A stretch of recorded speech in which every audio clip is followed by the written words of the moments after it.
It was a sunny Saturday morning in the great city of Grandville, famous for its skyscrapers, coffee shops, and the world's narrowest front yards.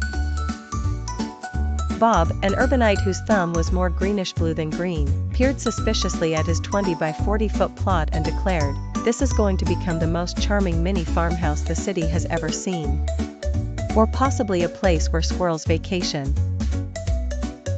Bob's plan was simple: chickens, herbs, a bench, and perhaps a windmill have never looked so tempting clumped together on concrete.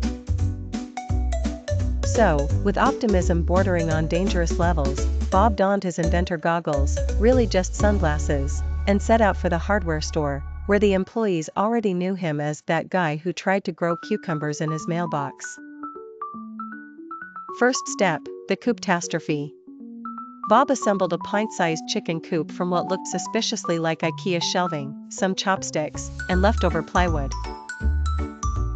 The chickens, purchased from Craigslist under the listing "hipster hens," eyed their palace with the same enthusiasm Bob had for tofu. Second phase, the herb spiral of death. Bob recalled from Pinterest that spirals are both rustic and save space, so he stacked cinder blocks in a wobbly spiral formation, planted basil and mint, and declared it Sagehen Tower. The mint immediately attempted a hostile takeover of the block next door. Plot twist: next-door neighbor Linda arrived brandishing a zucchini bigger than Bob's hopes and dreams. She eyed Bob's setup, asked if the chickens were legal, and offered to swap fresh eggs for some of that rebellious mint. Thus began a thrilling trade economy, ending with Linda swapping a bottle of artisanal worm juice for Bob's single, terrified tomato. Suspense: night fell.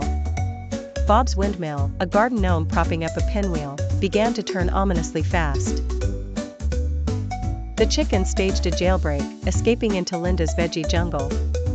Bob pursued, tripped over his own herb spiral, and landed face first in the compost pile, startling a raccoon who thought he owned the place. Reversal: by dawn, Bob found the chickens roosting on his roof. Linda livestreamed the occasion, making Bob briefly famous as #UrbanFarmFail. Followers from all over sent in advice, most of which involved surrendering to the mint. Bob built a tiny bridge for his chickens, performed an elaborate apology dance, and placed solar-powered fairy lights along the fence. Coincidence: days later, the mayor passed by, mistaking Bob's place for the city's newest eco-art installation. Bob received a plaque titled "Grandville's Mini Farmhouse Innovator, an Accidental Performance Artist." He hung it proudly on his windmill,